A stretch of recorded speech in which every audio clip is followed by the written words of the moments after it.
தூய்மை மிகு நற்கருணைக்கு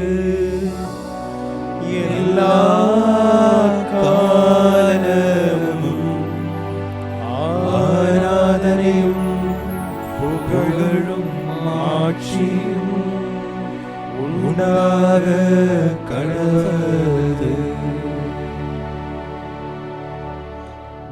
நிலையான புகழுக்குரிய தூய்மை மிகு நற்கருணைக்கு எல்லா காலமும் ஆராதனையும் புகழும் மாட்சியும் உண்டாக கடவுது. நிலையான புகழுக்குரிய தூய்மை மிகு நற்கருணைக்கு எல்லா காலமும் ஆராதனையும் புகழும் மாட்சியும் உண்டாக கடவுது. நம் மத்தியில் எழுந்தருளி இருக்கிற இந்த வல்லமையுள்ள ஆண்டவரை நம்பிக்கையோடு நாம் உற்று நோக்குவோம். ஆற்றலாலும் அல்ல, சக்தியாலும் அல்ல, ஆண்டவரின் ஆவியினால் ஆகும் என்று சொல்லப்படுகின்றது. மகனே மகளே, திடம் கொள், நம்பிக்கை கொள் என்று சொல்லி இந்த பலிபீடத்தில் நம் அனைவரையும் பார்த்து கொண்டிருக்கின்றார் நம் ஆண்டவர் இயேசு கிறிஸ்து. இந்த பலிபீடத்தில் மெய்யாகவே அவர் எழுந்தருளி இருக்கின்றார். நம் வாழ்வில் இருக்கக்கூடிய குறைவுகளை நிறைவாக்குவதற்காக, நம்மை இன்னும் மிகுதியாக ஆசீர்வதிப்பதற்காக, நிறைவான ஆசீர்வாதத்திற்குள் நம்மை வழிநடத்த வேண்டும் என்பதற்காக உயிரோடு எழுந்தருளி இருக்கிற இந்த ஆண்டவரை நம்பிக்கையோடு நாம் உற்று நோக்குவோம். யாரெல்லாம் இவரை நம்பிக்கையோடு உற்று நோக்கினார்களோ அவர்கள் அனைவரும் தேவ ஆசீர்வாதத்தை மிகுதியாக பெற்றுக்கொண்டார்கள்.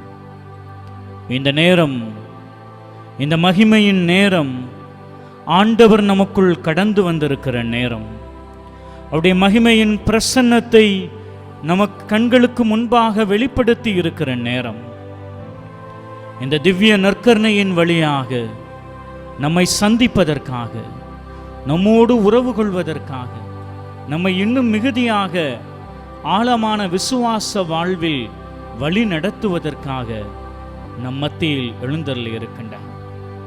இந்த இயேசுவை நம்பிக்கையோடு நாம் உற்று நோக்குவோம்.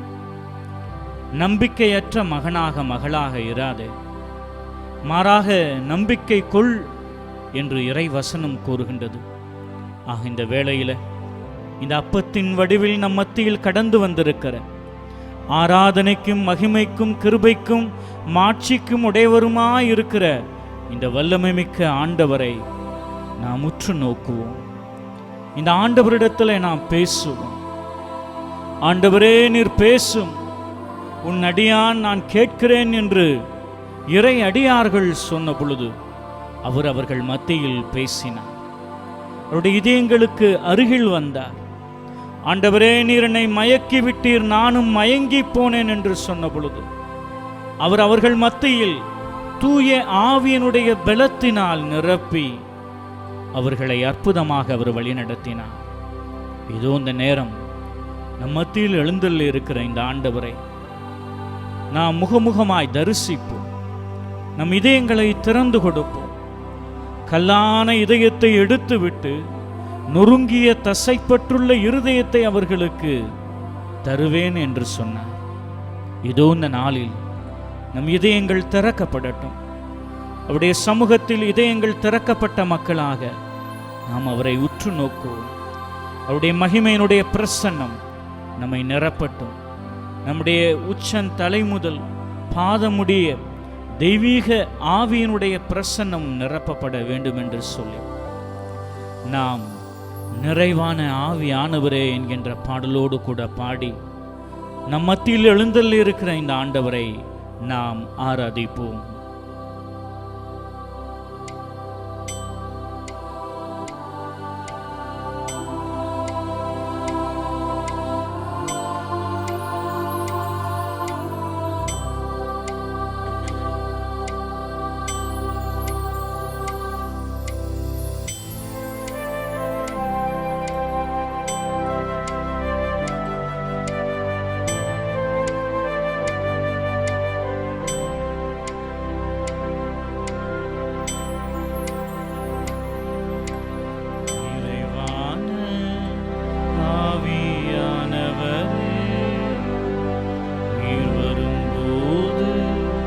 குறைவுகள் மாறுமே.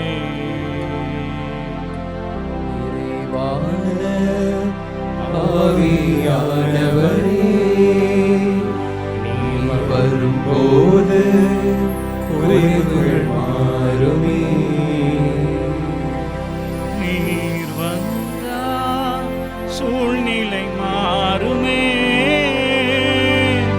முடியாததும் சாத்தியமாகுமே. நீர் வந்தால் சூழ்நிலை மாறுமே. முடியாததும் சாத்தியமாகுமே. நிறைவே நீ வாருமே. நிறைவே நீ வேண்டுமே.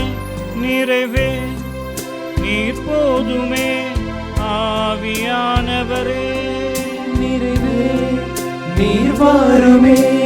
நிறைவே நீர் வேண்டுமே. நிறைவே நீர் போதுமே. ஆவியானவரே நிறைவான ஆவியானவரே நீர் வரும்போது குறைவுகள் மாறுமே. நிறைவான ஆவியானவரே நீர் வரும்போது குறைவுகள் மாறுமே. நீர் வந்தா சூழ்நிலை மாறுமே. முடியாததும் சாத்தியமாகுமே. நீர் வந்தால் சூழ்நிலை மாறுமே. முடியாததும் சாத்தியமாகுமே.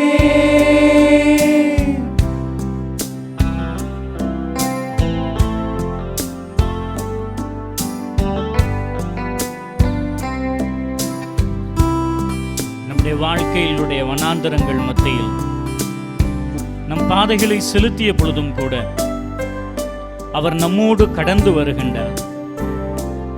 நம் பாதைகளை அவர் விசாலமாக்குகின்றார்.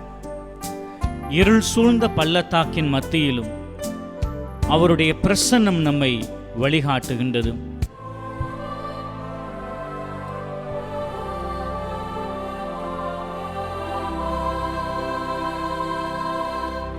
வனாந்திரம் வயல்வெளியாகுமே. பாலானதும் பயிர் நிலமாகுமே. வனாந்திரம் வயல்வெளியாகுமே. பாழானது பயிர் நிலமாகுமே. நீர் வந்தா சூழ்நிலை மாறுமே. முடியாததும் சாத்தியமாகுமே. நீர் வந்தால் சூழ்நிலை மாறுமே. முடியாததும் சாத்தியமாகுமே. நிறைவே நீ வாருமே. நிறைவே நீர் வேண்டுமே. நிறைவே நீர் போதுமே. ஆவியானவரே நிறைவே நீர் வாருமே. நிறைவே நீர் வேண்டுமே. நிறைவே நீர் போதுமே. ஆவியானவரே நிறைவான ஆவியானவரே நீர் வரும்போது குறைவுகள் மாறுமே. நிறைவான ஆவியானவரே, நீர் வரும்போது குறைவுகள் மாறுமே. நீர் வந்தா சூழ்நிலை மாறுமே, முடியாததும் சாத்தியமாகுமே. நீர் வந்தால் சூழ்நிலை மாறுமே, முடியாததும் சாத்தியமாகுமே. நம்முடைய எல்லா பலவீனங்கள் நம் ஆண்டவரை பார்க்க முடியாதபடி தடைகளாக நாம் இருந்து கொண்டிருக்கலாம். நம்முடைய பலவீனத்தில் அவருடைய மகிமை பரிபூர்ணமாய் விளங்கும். நீதிமான்களை என்று மனம் திரும்பும்படி பாவிகளை தேடி வந்தேன் என்று சொன்னார். இதோ இந்த நாளில் அவரை நாம் நம்பிக்கையோடு நோக்குவோம். அவர் நம்மை நினைவு கூறுகின்ற கடவுள், நம்மை நிறைவாக்குகின்றார்.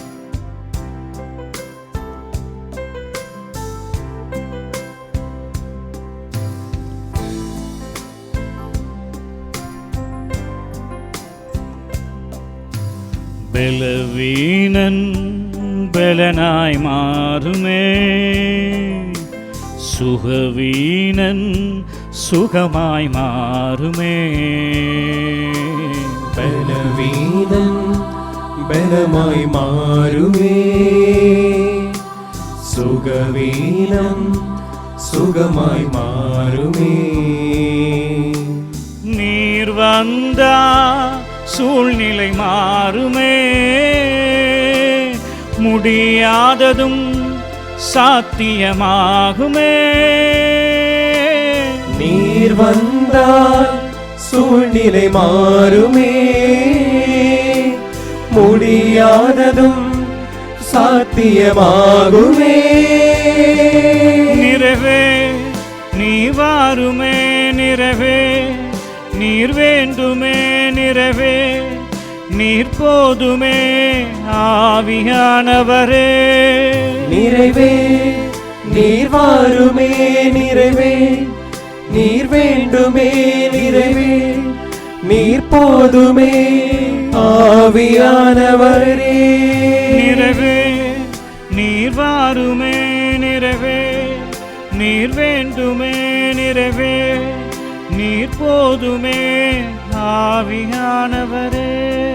நிறைவே நீர் வாருமே, நிறைவே நீர் வேண்டுமே, நிறைவே நீர் போதுமே ஆவியானவரே.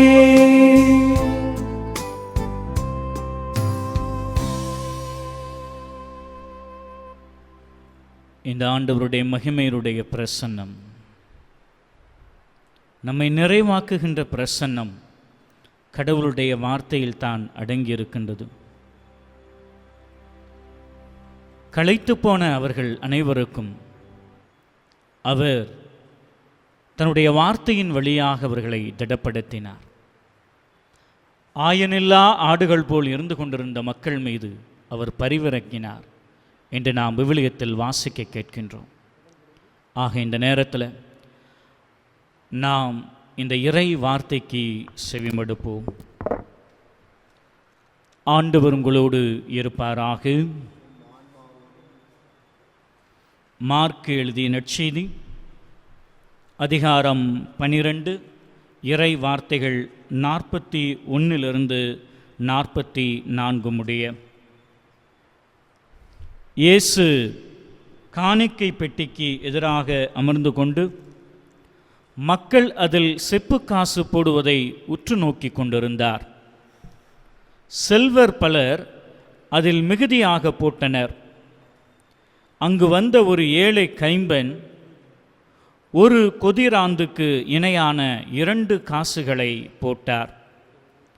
அப்பொழுது அவர் தம் சீடரை வரவழைத்து, இந்த ஏழை கைம்பெண் காணிக்கை பெட்டியில் காசு போட்ட மற்ற எல்லோரையும் விட மிகுதியாக போட்டிருக்கிறார் என உறுதியாக உங்களுக்கு சொல்லுகிறேன் என்றார். ஏனெனில் அவர்கள் அனைவரும் தங்களுக்கு இருந்த மிகுதியான செல்வத்திலிருந்து போட்டனர்.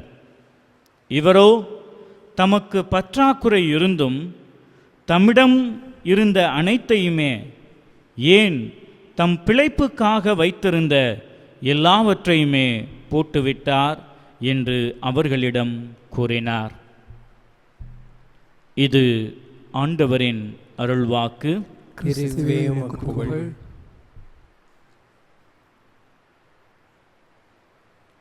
இறை இயேசுவில் மிகவும் பிரியமான சகோதர சகோதரிகளே, சங்கீதம் 136:23 நாம் வாசித்து பார்த்தோம் என்று சொன்னால், அதில் நம் ஆண்டவர் சங்கீத ஆசிரியர் வழியாக பேசுகின்றார். தாழ்வுற்றிருக்கிற வேளையில் நம்மை நினைவு கூறுகிறவர் ஆண்டவர் என்று சொல்லப்படுகின்றது. ஒருமுறை ஒரு ஏழை குடும்பத்தில் பிறந்த இளைஞன் ஒருவன் சிறு வயதிலிருந்து மிகுந்த கஷ்டப்பட்டு கொண்டிருக்கின்றான். அவனிடத்தில் அநேகர் அறிவுரை கூறுகின்றார்கள். அந்த அறிவுரைகள் எல்லாவற்றையும் கேட்டு அவன் பிழைப்பை தேடி நகரத்திற்கு வருகின்றான். அங்கு மிகவும் கடினமாக அவன் உழைக்க ஆரம்பிக்கின்றான். குறிப்பிட்ட காலத்திற்குள்ளே ஒரு மிகப்பெரிய செல்வந்தனாக அந்த நகரத்தில் அவன் உருவெடுக்க ஆரம்பிக்கின்றான். அநேகர் அவனுடைய அந்த வளர்ச்சியை குறித்து பெருமையாக பேச ஆரம்பித்தார்கள். அநேகர் சொன்னார்கள், கடவுள் உன்னை ஆசீர்வதித்திருக்கின்றார், கடவுளுடைய பிரசன்னம் உன்னிடத்தில் இருக்கின்றது, ஆகவேதான் இந்த குறுகிய காலத்தில் நீ ஒரு மிகப்பெரிய செல்வந்தனாக உன்னால் உருவெடுக்க முடிந்தது என்று சொல்லி அநேகர் அவனை குறித்து புகழ்ந்து பேசினார்கள். வருடங்கள் கடந்து போனது. இவன் இன்னும் அதிகமாக செல்வத்தை சேர்க்க ஆரம்பித்தான். அப்பொழுது அவனுடைய நண்பர்கள் அவனிடத்தில் சொன்னார்கள், நீ செல்வத்தை அதிகமாக சேர்த்து வைத்திருக்கின்றார், இதை இன்னும் பல்வேறு விதமான தொழில்களில் நாம் முதலீடு செய்வோம். இவற்றை நாம் முதலீடு செய்கின்ற பொழுது இன்னும் அளவுக்கு அதிகமான செல்வத்தை சேர்க்க முடியும், நீ நினைத்த காரியத்தை எல்லாம் உன் வாழ்வில் நடத்தி கொள்ள முடியும் என்று அவருக்கு அறிவுரை கூறுகின்றார்கள். நண்பர்கள் தானே என்று சொல்லி நம்பி அவர்களுடைய அறிவுரையை அவன் கேட்க ஆரம்பிக்கின்றான். நண்பர்களை ஒரு நாள் அழைத்து அவர்களிடத்தில் தன்னுடைய செல்வத்தை பிரித்து கொடுக்கிறான். இதை நீங்கள் வைத்து கொள்ளுங்கள், இதை நீங்கள் வைத்துக்கொண்டு இதை எனக்கு இரட்டிப்பாக திருப்பி கொடுங்கள் என்று சொல்லி அந்த நண்பர்களிடத்தில் அவன் சொல்ல ஆரம்பிக்கின்றான். நண்பர்கள் சரி என்று சொல்லி செல்வத்தை வாங்கி கொண்டு செல்கின்றார்கள். 6 மாத காலம் கடந்து போகின்றது. அவர்களுக்குள் நல்ல உறவு இருந்தது. ஏறக்குறைய ஒரு வருடத்தினுடைய முடிவில் அவர்களுக்குள் பிரச்சனை வர ஆரம்பித்தது. ஒரு நாள் இவன் நண்பர்களை அழைத்து சொன்னான், இதற்கு மேல் என்னால் பொறுத்து கொள்ள முடியாது, என்னிடத்தில் பெற்றுக்கொண்ட எல்லா செல்வத்தையும் நீங்கள் திரும்ப கொடுங்கள், நான் உங்களோடு இனி எந்த விதமான உறவும் வைத்துக்கொள்ள முடியாது என்று சொல்லுகின்றான். அப்பொழுதுதான் அந்த நண்பர்கள் தங்களுடைய முகத்தை காட்ட ஆரம்பிக்கின்றார்கள். அவர்கள் அனைவரும் ஒருமித்து சொல்ல ஆரம்பித்தார்கள், நீ யார்? உன்னிடத்தில் நாங்கள் பணம் வாங்குவதற்கான, செல்வத்தை பெற்றுக்கொண்டதற்கான அத்தாட்சி எங்கு இருக்கிறது? சாட்சி யார் இருக்கிறார்கள் என்று சொல்லி அவனை காயப்படுத்துகிறார்கள். அவனை புறம்பே தள்ளிவிடுகின்றார்கள். ஒரு 6 மாத காலம் அவன் தாக்கு பிடித்து பார்க்கின்றான், முடியவில்லை. தொடங்கிய வியாபாரங்கள் முடங்கி போக ஆரம்பிக்கின்றது. கடன் பிரச்சனைகள் அதிகமாக ஆரம்பிக்கின்றது. ஐயோ, இந்த கடன் பிரச்சனையோடு நான் எப்படி சமாளிக்கப் போகிறேன் என்று சொல்லி மிகுந்த வேதனைப்படுகிறான். தன்னிடத்தில் இருக்கிற சொத்துக்கள் எல்லாவற்றையும் அவன் விற்று கடன்கள் எல்லாவற்றையும் அடைத்து விடுகின்றான். இப்பொழுது தன்னுடைய வாழ்வில் மறுபடியும் அவன் தொடக்க நிலைக்கு வந்து விடுகின்றான். செல்வந்தனாய் இருந்தவன் எல்லாவற்றையும் இழந்து போய் தொலைத்து விட்டு மறுபடியும் ஏழையாய் வீதியிலே அவன் இருக்க ஆரம்பிக்கின்றான். மனிதர்கள் வந்து அவனை ஏளனமாக பார்த்தார்கள், கேவலமாக அவனை குறித்து பேசினார்கள். அவன் கண்ணீரோடு தன் வாழ்வை நகர்த்தி கொண்டிருந்தான். இவ்வாறு இருக்கக்கூடிய வேளையில் ஒரு நாள் அவருடைய நண்பர் வந்து அவனிடத்தில் பேசி கொண்டிருந்தார். உன் நிலைமை இப்படி ஆகிவிட்டதே, நீ இப்படி போகிவிட்டாயே என்று சொல்லி அவர் மிகுந்த வேதனைக்கு அவனை உட்படுத்தினார். அவன் கண்ணீரோடு அருகில் இருக்கக்கூடிய ஒரு சிற்றாலயத்திற்கு சென்றான். அந்த ஆலயத்தில் சென்று அவன் முழங்கால் பணியிட்டு இயேசுவினுடைய திருமுகத்தை உற்று நோக்கினான். இயேசுவே, என்னுடைய வாழ்வில் நான் தாழ்மையில் இருந்தேன், ஆனால் நீர் என்னை கரம் பிடித்து நீர் என்னை உயர்த்தினீர், நீர் மேலே கொண்டு வந்தீர்.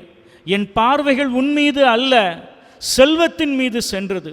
என்றைக்கு நான் என் பார்வைகளை உன் மீது விட்டு செல்வத்தின் மீது செலுத்த ஆரம்பித்தனோ அன்றைக்கே என் வாழ்வில் நிம்மதி போகிவிட்டது.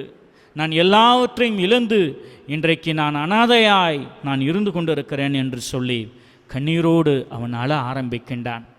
அவ்வாறு அழுகின்ற பொழுது அவனுடைய மனதிற்குள்ளே திடீரென்று ஒரு ஆறுதல் வர ஆரம்பிக்கின்றது. இயேசு அவனுடைய இருதயத்தில் பேசுவது போன்ற ஒரு உணர்வு அவனுக்கு ஏற்பட ஆரம்பிக்கின்றது. அவன் எழுந்து நின்று அந்த ஆலயத்தில் வைக்கப்பட்டிருக்கிற அந்த விவிலியத்தை எடுத்து அவன் திறந்து பார்க்கின்றான். செபித்து விட்டு அதை திறந்து பார்க்கின்ற பொழுது அவருடைய கண்களிலே பட ஆரம்பிக்கின்றது சங்கீதம் 136:23. தாழ்வுற்றிருக்கிற வேளையில் நம்மை நினைவு கூறுகிறவர் ஆண்டவர் ஒருவரே, அவரை போற்றுங்கள், ஏனெனில் அவரது இரக்கம் மிகுதியாய் இருக்கின்றது என்று. இதை வாசித்து பார்க்கிறான். அவனுடைய உள்ளத்திற்குள்ளே ஒரு புதிய நம்பிக்கை பிறக்க ஆரம்பிக்கின்றது. கிறிஸ்துவே அவனோடு பேசுவது போன்ற ஒரு ஆழமான விசுவாசம் அவனுக்குள் பிறக்க ஆரம்பிக்கின்றது. ஆலயத்தை விட்டு வெளியே வருகின்றான். தன் நண்பர்களிடத்தில் அவன் ஏதாவது பணத்தை பெற முடியுமா என்று யோசிக்கிறான். ஒரு சில பேர் உதவி செய்கின்றார்கள். அதை வைத்து மறுபடியும் தொழிலிலே முதலீடு செய்ய ஆரம்பிக்கின்றான். மறுபடியும் கடவுளுடைய பிரசன்னம் அவன் மேல் இறங்க ஆரம்பிக்கின்றது.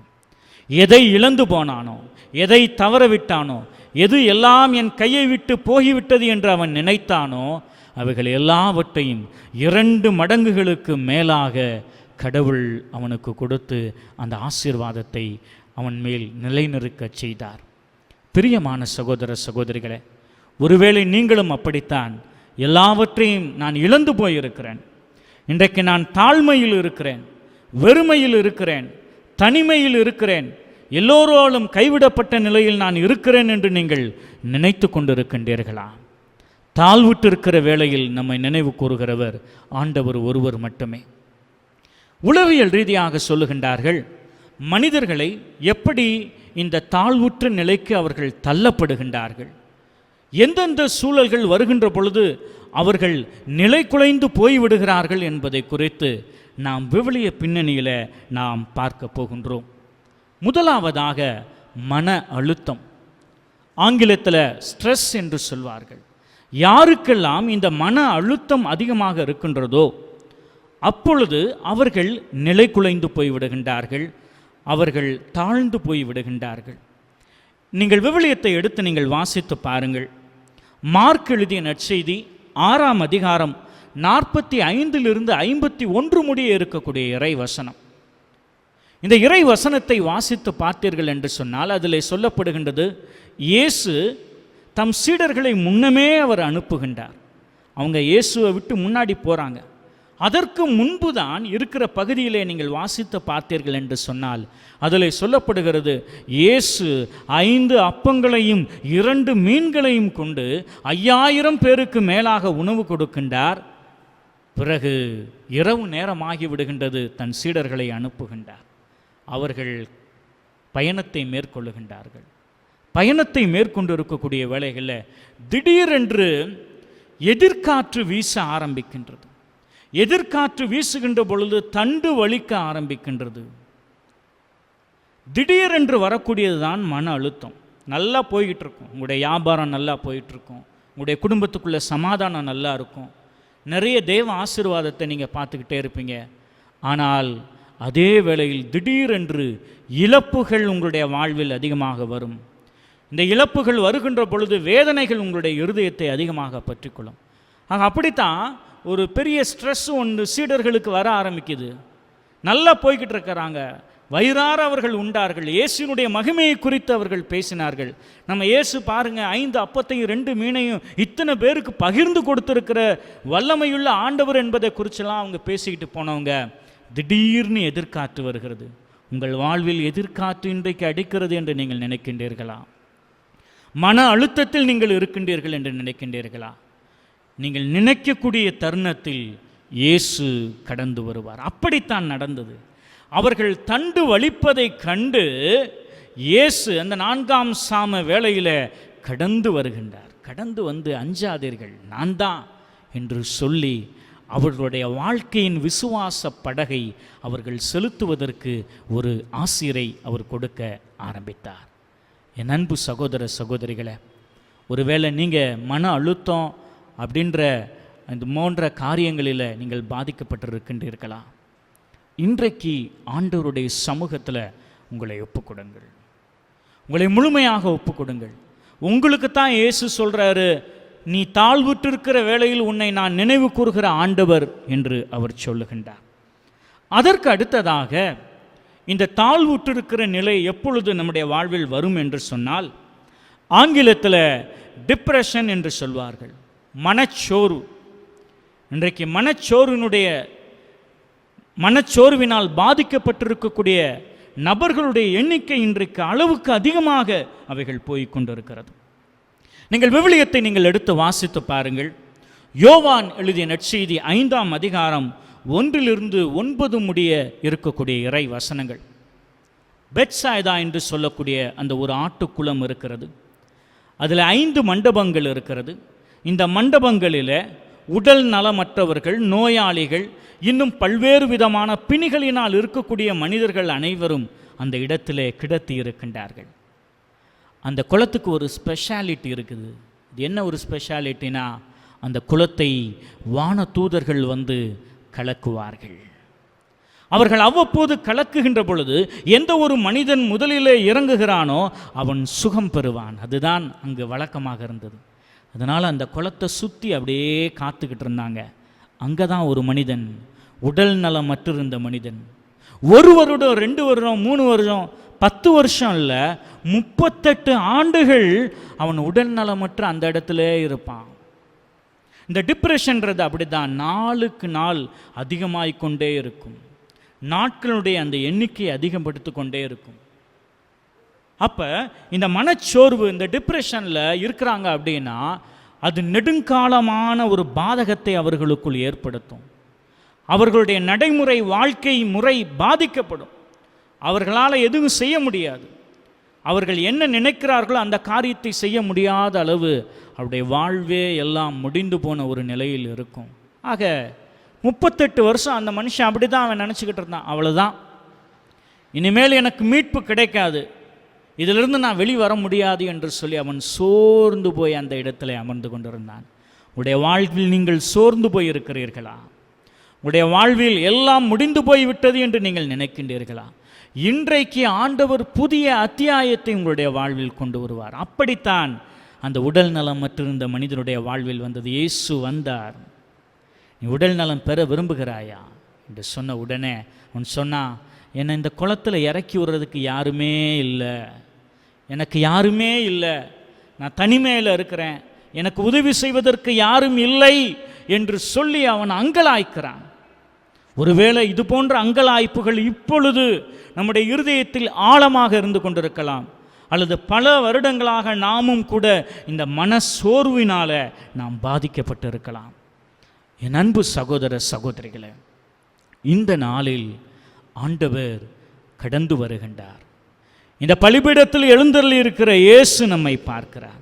உடைய வாழ்வினுடைய எல்லா சோர்வுகளையும், நீடிய நெடுந்தூர களைப்பையும், அந்த வாழ்வினுடைய எல்லா தடுமாற்றங்களையும் இந்த இயேசு காண்கின்றார். நம்ம செய்ய வேண்டியது என்னன்னா, இயேசு நம்ம இடத்துல வருகின்ற பொழுது அவருக்கு நம்ம ரெஸ்பாண்ட் பண்ணணும். நம்ம அப்பா நம்மக்கிட்ட பேசுகின்ற பொழுது பிள்ளைகளாகிய நாம் அவருடைய குரலுக்கு நாம் செவி சாய்க்க வேண்டும். அதைத்தான் இந்த மனிதன் செய்தான். அப்போ துன்பம் இருக்கக்கூடிய அந்த ஒரு சூழலில் அவன் செவி சாய்த்தான். அது அவனுக்கு மிகப்பெரிய ஒரு ஆசிராய் மாறிப்போனது. மூன்றாவதாக, நாம் எப்பொழுது தாழ்நிலையில் தள்ளப்படுகிறோம் என்று சொன்னால், பாவம் நம் வாழ்வில் அதிகமாகின்ற பொழுது, பாவம் நம்மை அடிமைப்படுத்துகின்றது, பாவத்தின் சம்பளமாகிய மரணம் நம்மை தழுவுகின்ற பொழுது நாம் தாழ்நிலையில் தள்ளப்பட்ட மக்களாக நாம் இருக்க ஆரம்பிக்கின்றோம். நீங்கள் விவிலியத்தை எடுத்து வாசித்து பாருங்கள். லூக்காஸ் எழுதிய நற்செய்தி 23ஆம் அதிகாரம் 38 42 முடிய இருக்கக்கூடிய இறை வசனம். இந்த வசனத்தை நீங்கள் பார்த்தீங்க அப்படின்னா இதில் சொல்லப்படுகின்றது கள்வர்களை குறித்து பேசப்படுகிறது. இயேசுவுக்கு வலதுபுறத்தில் ஒரு கள்வனும் இடதுபுறத்தில் இருக்கக்கூடிய ஒரு கள்வன்.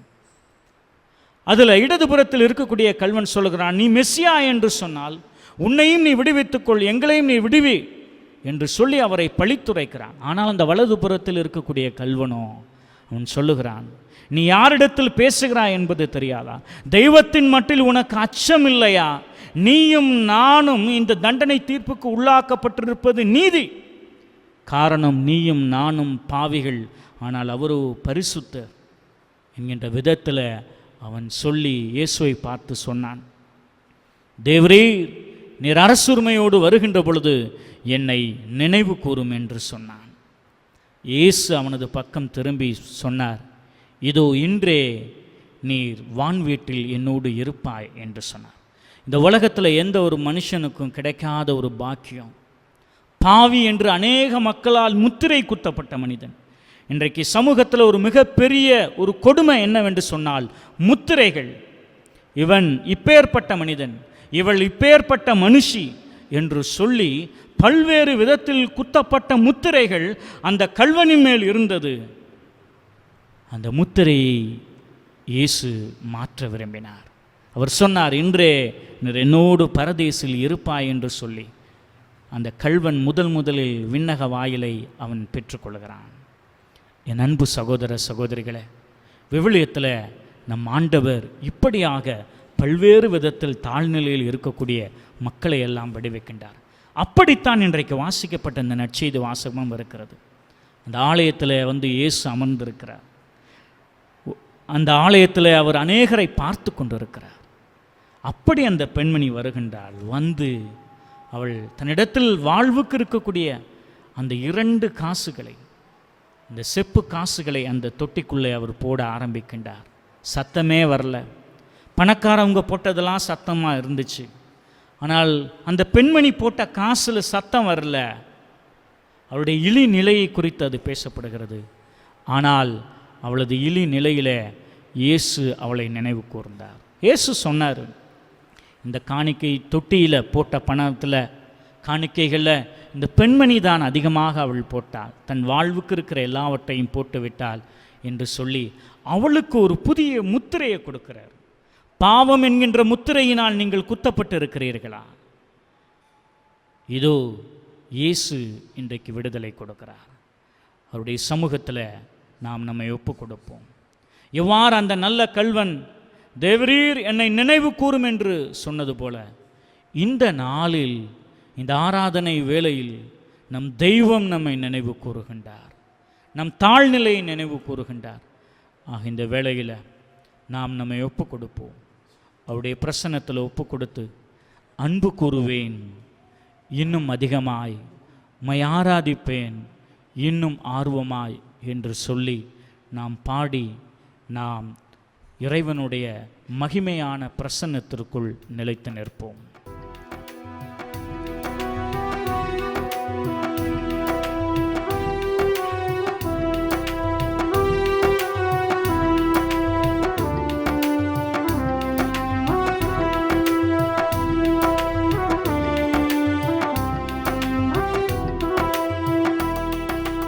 அன்பு கூறுவேன் இன்னும் அதிகமாய், ஆராதிப்பேன் இன்னும் ஆர்வமாய்.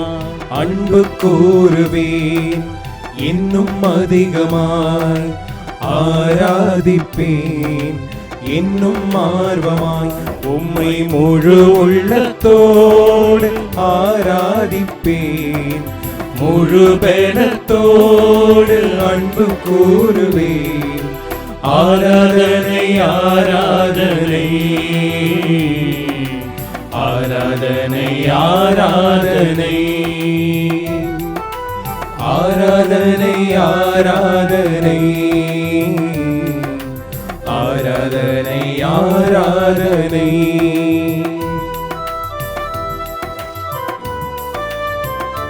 நம் எபினேசர் நம் மத்தியில் இருக்கின்றார். துயர வேளையில் அவரை நோக்கி நான் கூக்குரல் இடுகின்றேன், இதோ அவர் என் கூக்குரலுக்கு செவி சாய்க்கின்றார் என்று நாம் விவிலியத்தில் வாசிக்க கேட்கின்றோம். இதோ இந்த நாளில் மன சோர்வுகள் நமக்குள் இருக்கலாம், மன அழுத்தங்கள் இருக்கலாம், தனிமை, வெறுமை, இழப்புகள் நம்முடைய வாழ்வில் இருக்கலாம். இதோ நமக்கு ஆண்டவர் உதவி செய்கின்றார். நம் மத்தியில் அவர் கடந்து வருகின்றார். நம்மை கரத்தை பிடித்து அவர் உயர்த்துகின்றார். எபினேசரே, எபினேசரே, இதுவரையில் உதவி நீரே. எபினேசரே, எபினேசரே, இதுவரையில் உதவி நீரே. உம்மை முழு உதவி நீரே.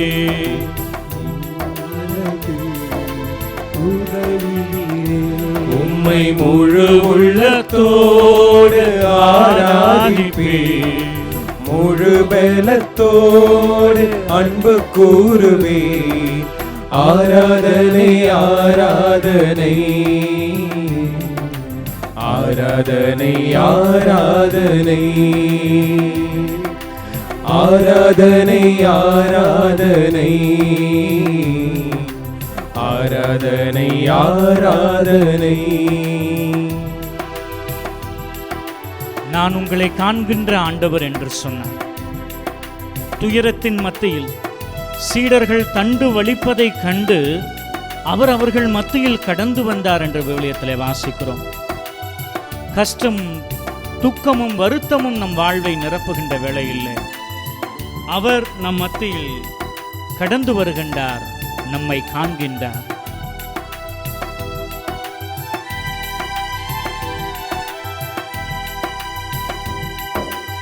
எபினேசரே, எபினேசரே, இதுவரையில் உதவி நீரே. எபினேசரே, எபினேசரே, இதுவரையில் உதவி நீரே. இதுவரையில் உதவி நீரே. உம்மை முழு உள்ளத்தோடு ஆராதிப்பேன், முழு பலத்தோடு அன்பு கூறுவேன்.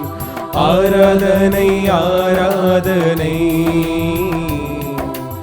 ஆராதனை ஆராதனை ஆராதனை ஆராதனை ஆராதனை ஆராதனை.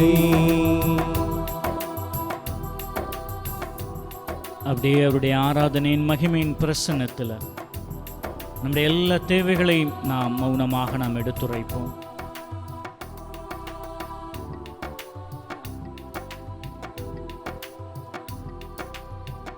அவருடைய வல்லமையுள்ள கரங்களுக்குள் நம்மை நாம் ஒப்புக் கொடுப்போம். ஒருவேளை இந்த கொரோனா காலத்தில் நாம் மிகுந்த வேதனையோடு கூட நாம் இருந்து கொண்டிருக்கலாம். நிறைய நீங்கள் இழந்து போனதாக நீங்கள் நினைத்து கொண்டிருக்கலாம்.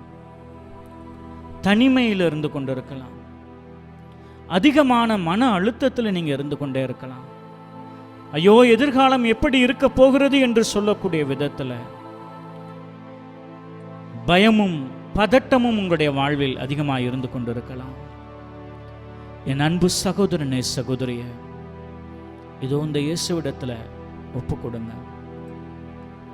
இந்த இயேசுவிடத்தில் சொல்லுங்க, எதெல்லாம் உங்களால் தாங்க முடியுதோ அதெல்லாம் சொல்லுங்க. எதெல்லாம் உங்களால் தாங்க முடியலையோ, உங்களுக்கு வருத்தத்தையும் பாரத்தையும் நடுக்கத்தையும் கலக்கத்தையும் கொடுக்கிறது எதெல்லாம் இருக்குதோ அது எல்லாத்தையும் இந்த பலிபீடத்தில் இருக்கிற இந்த இயேசுவிடத்தில் ஒப்பு கொடுங்கள். சுமை சுமர்ந்து சோர்ந்திருப்போரே, எல்லோரும் என்னிடத்தில் வாருங்கள், நான் உங்களுக்கு இளைப்பாறுதல் தருவேன் என்று சொன்னார். உடைய சுமைகளை எல்லாம் அவர் மேல் இறக்கி வைத்து விடுங்கள் என்று சொன்னார். வானத்து பறவைகளை பாருங்கள், அவை விதைப்பதும் இல்லை, அறுப்பதும் இல்லை, களஞ்சியத்தில் சேர்த்து வைப்பதும் இல்லை, வானக தந்தை அவைகளுக்கு அருளுகின்றார். நீங்கள் இவைகள் எல்லாவற்றுக்கும் மேலானவர்கள் என்று சொன்னார். அவருடைய சமூகத்தில் நம்மை நாம் ஒப்புக் கொடுப்போம். அவரிடத்தில் நம்முடைய சுமைகளை நாம் இறக்கி வைப்போம். நம்முடைய பலவீனங்களை நாம் இறக்கி வைப்போம். ஒருவேளை நம்மிடத்தில் இருக்கிற குறைபாடுகள் இந்த இயேசுவை நம்ம பார்க்க முடியாதபடி, இந்த இயேசுவை அணுக முடியாதபடி, இந்த இயேசுனுடைய பிரசன்னத்தில் நிலைச்சு நிற்க முடியாதபடி ஒரு தடையா இன்றைக்கு இருந்துகிட்டு இருக்கலாம். இயேசுவிடத்தில் நாம் நம்மை ஒப்பு கொடுத்து அந்த பலவீனத்தை நீக்க வேண்டும் என்று சொல்லி நாம் மன்றாடுவோம். நம்முடைய குடும்பத்தில் இருக்கிற எல்லோரையும் ஒப்பு கொடுப்போம். நம்முடைய குடும்பங்களுக்குள்ள சமாதானம் கடந்து வர வேண்டும் என்பதற்காக நாம் ஜெபிப்போம். இந்த சமாதானத்தின் ஆண்டவர் நம்மை நிரப்ப வேண்டும் என்று சொல்லி நாம் ஒப்பு கொடுப்போம். சில மனிதர்கள் பேசிய வார்த்தைகள், சிலர் சொன்ன சொற்கள், நம்முடைய வாழ்வில் சில நிகழ்வுகள் நமக்குள்ள ஒரு மிகப்பெரிய ஒரு வருத்தத்தை கொடுத்திருக்கலாம். ஆக ரொம்ப நீண்ட காலமாக, நீண்ட வருடமாக இந்த சோர்வு நமக்குள் ஒரு பெரிய பாதகத்தை கொடுத்து கொண்டே இருக்கலாம். இதோ நம் ஆண்டவர் இருக்கின்றார். அவரிடத்துல நீங்க சொல்லுங்க, பா இதெல்லாம் என்னால தாங்க முடியலன்னு நீங்க சொல்லுங்க. இதெல்லாம் என்னால பொறுத்துக்க முடியலன்னு நீங்க சொல்லுங்க. இதோ இரு கரம் விரித்தவராக இந்த நற்கருணை வடிவில் நம் குரல்களுக்கு செவி சாய்த்து கொண்டிருக்கிறார். ஒருவேளை பொருளாதார சுமைகள் உங்களுடைய குடும்பத்தில் இருந்து கொண்டிருக்கலாம். இந்த சுமைகளை நான் எப்படி சுமக்க போகிறேன்? இந்த எதிர்காலத்தினுடைய திட்டங்களை நான் எப்படி செயல்படுத்த போகிறேன்? ஐயோ என்னால முடியாது, இந்த சுமைகளை சுமக்க முடியாது என்று நீங்கள் நினைத்து கொண்டிருக்கலாம். ஆனால் நம் சுமைகள் எளிதாக வேண்டும் என்பதற்காக இயேசு சிலுவையை சுமந்தார். நம்ம சுமைகளை எல்லாம் அவருடைய சமூகத்தில் ஒப்பு கொடுப்போம். அவருடைய கரத்தில் ஒப்பு கொடுத்து அவருடைய மகிமையினுடைய பிரசன்னத்திற்குள்ள நாம் கடந்து போக போகிறோம். விண்ணப்பத்தை கேட்பவரே, என் கண்ணீரை காண்பவரே, சுகம் தருபவரே, ஸ்தோத்திரம் ஏசையா. அப்படியே நாம் கண்களை மூடி அவருடைய தெய்வீக பிரசன்னத்தில் நம் கைகளை விரித்து அவருடைய சமூகத்தில் கடவுள் எல்லா தேவைகளையும் சந்தித்துக் கொள்வார். நம்முடைய எல்லாவற்றையும் அவர் பார்த்து கொள்வார் என்று சொல்லி நம்முடைய எல்லா விண்ணப்பங்கள், வேண்டுதல்கள் அவருடைய கரத்தில் மௌனமாக நாம் ஒப்பு கொடுத்து நாம் விண்ணப்பத்தை கேட்பவரே என்கின்ற பாடல் வழியாக அவருடைய பிரசன்னத்திற்குள் நாம் நம்மை முழுமையாக ஒப்பு கொடுப்போம்.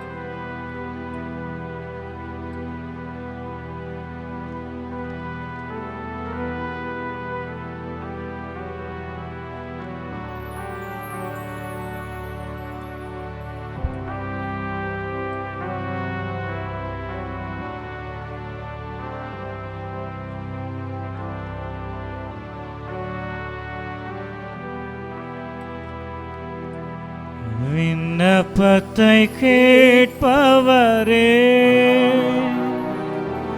என் கண்ணீரை காண்பவரே, சுகம் தருபவரே, ஸ்தோத்திரம் ஏசையா. விண்ணப்பத்தை கேட்பவரே, என் கண்ணீரை காண்பவரே, சுகம் தருபவரே, ஸ்தோத்திரம் ஏசையா. உம்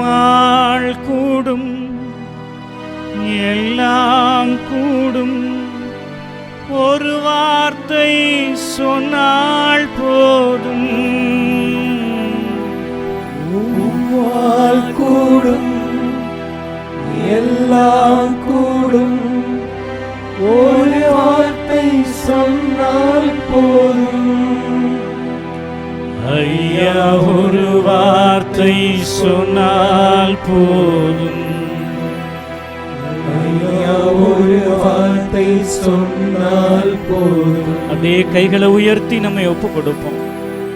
முழங்கால் போட முடிந்தவர்கள் நாம் முழங்கால் பணியிட்டு நம் இருதயத்தை திறந்து கொடுப்போம். அப்பா, இதோ உம்மை நோக்கி நாங்கள் வருகிறோம் ஆண்டவரே. உம்முடைய மகிமையினுடைய பிரசன்னம் நிரப்பட்டும் ஆண்டவரே. அப்பா, எங்களுடைய வாழ்வினுடைய எல்லா தேவைகளையும் நீங்க சந்திங்க ஆண்டவரே. இதோ உம்மை நோக்கி நாங்கள் வருகிறோம் என்று சொல்லி அவருடைய கரத்திற்குள்ள நம்ம ஒப்பு கொடுப்போம். அவருடைய பிரசனத்துல நீங்க சொல்லு. இயேசுவிடத்துல நீ பேசு.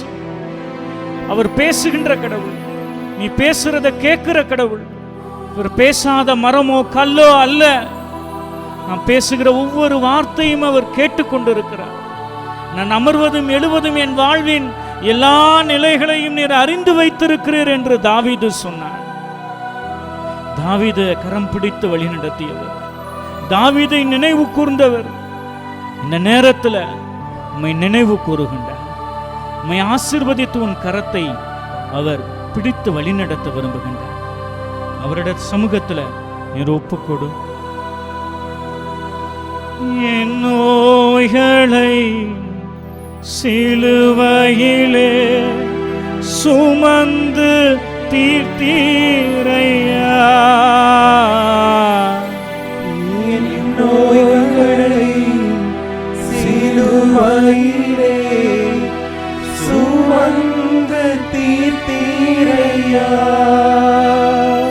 ஐயா சுமந்து தீர்த்தீரையா, ஐயா சுமந்து தீர்த்தீரையா. விண்ணப்பத்தை கேட்பவரே, என் கண்ணீரை காண்பவரே, சுகம் தருபவரே, சோத்திரம் ஏசையா. எங்களை நேசித்து பாதுகாத்து வருகிற எங்கள் அன்பின் பரலோக பிதாவே, உடைய தெய்வீக ஆட்சியினால் எங்களை நிரப்பி இருக்கிறீர். உலர்ந்து போன எலும்புகள் மத்தியில் இறை வாக்குகள் உயர்த்தப்பட்ட பொழுது, அந்த இறை வார்த்தைகள் உரைக்கப்பட்ட மறு நிமிடமே அவர்கள் அனைத்தும் உயிர் பெற்று எழுந்தனவே. ஆண்டவரே, தாழ்வுற்றிருக்கிற வேளையில் எங்களை நீ நினைவு கூறுகின்றீர். உடைய வாழ்வின் எல்லா சூழல்களிலும் நீர் எங்களோடு நீர் பயணிக்கிறீர். உடைய அபரிவிதமான ஆசீர்வாதங்களுக்காக இந்த வேளையில் நன்றி செலுத்துகிறோம். இல்லாத சூழல்களிலும் கூட உடைய மகிமையின் பிரசன்னத்தினால் நீர் எங்களை வழிநடத்துகின்றீர். எங்களை நீர் கீழாக்காமல் மேலாக்குகின்றீர். எங்களை நீர் வாளாக்காமல் தலையாக்குகின்றீர். ஆண்டவரே, உடைய மகிமைக்காக இந்த வேளையில் நன்றி செலுத்துகிறோம். உடைய மகிமையின் பிரசன்னம் எங்களை நிரப்பட்டும். உடைய குடும்பங்களில் இருக்கிற எல்லோரையும் தனிப்பட்ட விதத்தில் ஒப்புக் கொடுக்கிறோம். ஆண்டவரே, ஒவ்வொருவரையும் பெயர் சொல்லி நீர் ஆசீர்வதியும் தகப்பனே. எங்களுடைய தேவைகள், எதிர்கால தேவைகள் எல்லாவற்றிலும் தேவரே நீர் பார்த்துக் கொள்வீர். நீர் அவைகளை நிறைவேற்றுவீர் என்கின்ற ஒரு ஆழமான நம்பிக்கையை கொடுத்ததற்காக உமக்கு நன்றி செலுத்துகிறோம். நீ நம்பினால் தேவ மகிமையை காண்பாய் என்று விவிலியம் கூறுகின்றது. இதோ இந்த நாளில், இந்த நேரத்தில் நீர் எங்களோடு எழுந்தருளி இருந்து எங்களோடு பேசிய கிருபைக்காக, எங்களுக்கு நம்பிக்கையை கொடுத்த கிருபைக்காக உமக்கு நன்றி செலுத்துகிறோம். ஆண்டவரே, தொடர்ந்து உம்முடைய மகிமையில் நாங்கள் நிலைத்து நிற்கிறோம். உமது ஆசீரும் கிருபையும் எங்களோடு தங்குவதாக என் செபம் கேளும் ஜீவனுள்ள நல்ல அன்பின் பிதாவே. நாம் இப்பொழுது தேவ ஆசீர்வாதத்திற்குள் நாம் கடந்து செல்வோம்.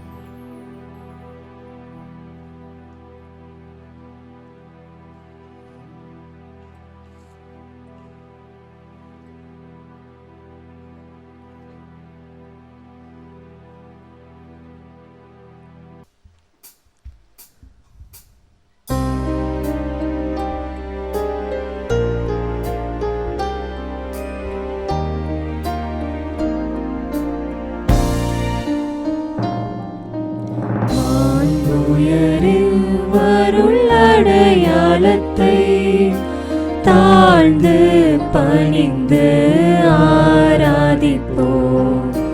பழைய நியம முறைகள் அனைத்தும் இனி மறைந்து முடிவு பெறுக.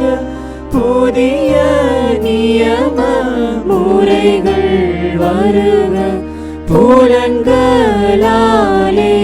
மனித இதனை அறிய இயலா குறையை நீக்க நம்பிக்கையின் உதவி பெறுக.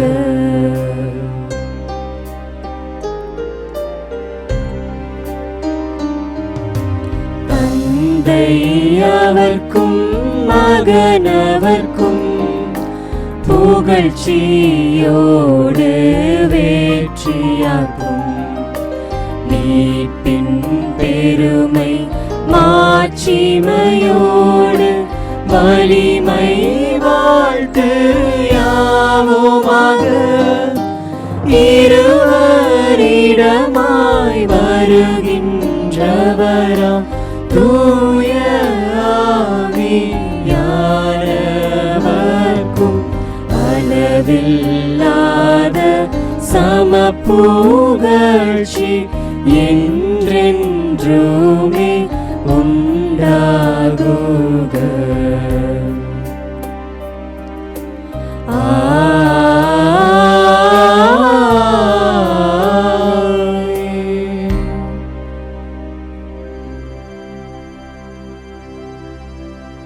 ஜெபிப்போமாக.